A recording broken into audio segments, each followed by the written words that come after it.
Friends, welcome to SPR media works.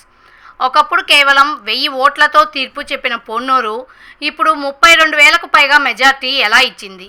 అసలు ఈ భారీ మార్పుకి కారణం కూటమి బలమా, నాయకత్వ ప్రభావమా, లేక ప్రజల రాజకీయ ఆలోచనలో వచ్చిన మార్పా? 2029లో పొన్నూరు తీర్పు ఎటువైపు ఉంటుందో తెలుసుకుందాం. ఈ నేపథ్యంలో మా ఛానల్ ప్రిపేర్ చేసిన 2026 పొలిటికల్ అనాలిసిస్ని ఈ వీడియోలో మీకు అందిస్తున్నాం. అదేంటో మీరే చూడండి.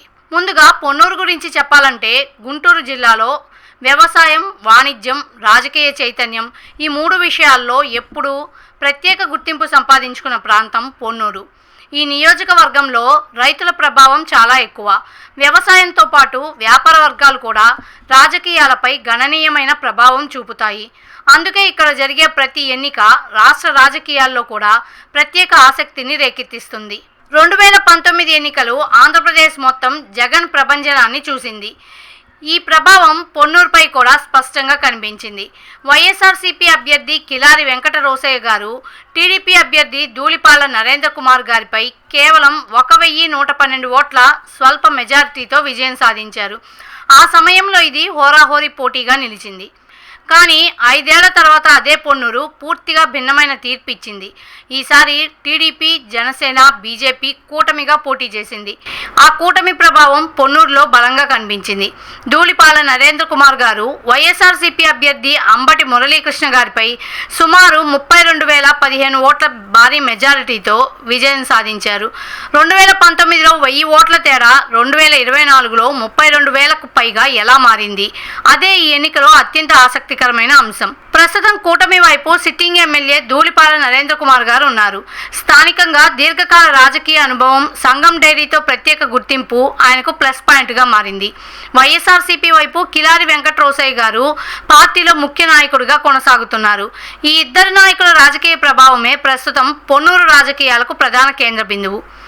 అయితే ప్రస్తుతం టీడీపీ బలం ఏంటంటే, మొదటిది 2024లో వచ్చిన భారీ మెజారిటీ, రెండోది ధూళిపాల నరేంద్ర కుమార్ గారి వ్యక్తిగత నెట్వర్క్, మూడోది సంఘం డైరీ ద్వారా స్థానిక అనుబంధం, నాలుగోది టీడీపీ, జనసేన, బీజేపీ కూటమి ఓట్ల సమీకరణ.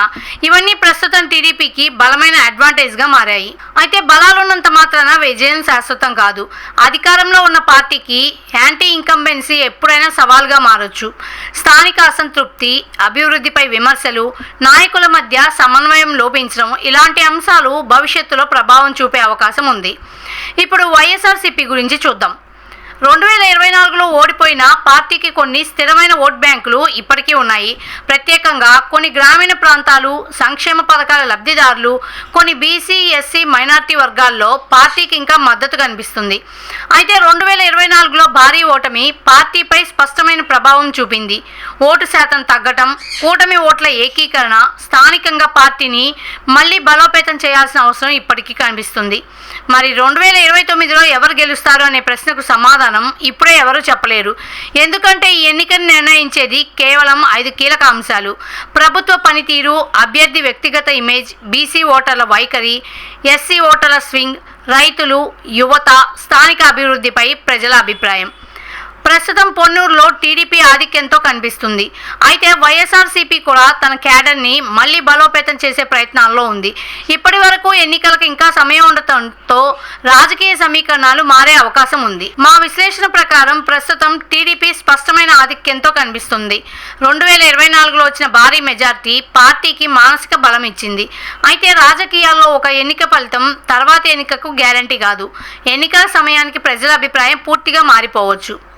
ఒక కీలక విషయం ఏంటంటే, 2019లో 1000 ఓట్లతో ఓడిపోయిన నాయకుడు 2024లో 32,000కు పైగా ఓట్ల మెజారిటీతో గెలిచారు.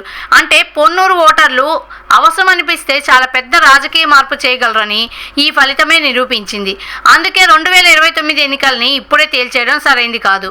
మరి మీ అభిప్రాయం ఏంటి? 2029లో పొన్నూరు అసెంబ్లీలో టీడీపీ మరోసారి తన విజయాన్ని కొనసాగిస్తుందా, లేక వైఎస్ఆర్సీపీ బలమైన కంబ్యాక్ ఇస్తుందా? మీ అభిప్రాయాన్ని కామెంట్లో తప్పకుండా తెలియజేయండి. ఇలాంటి పొలిటికల్ అనాలిసిస్ కోసం ఎస్పీఆర్ మీడియా వర్క్స్ ఛానల్ని సబ్స్క్రైబ్ చేసుకోండి. మరో ఇంట్రెస్టింగ్ పొలిటికల్ అనాలిసిస్తో మళ్ళీ కలుద్దాం. Thanks for watching.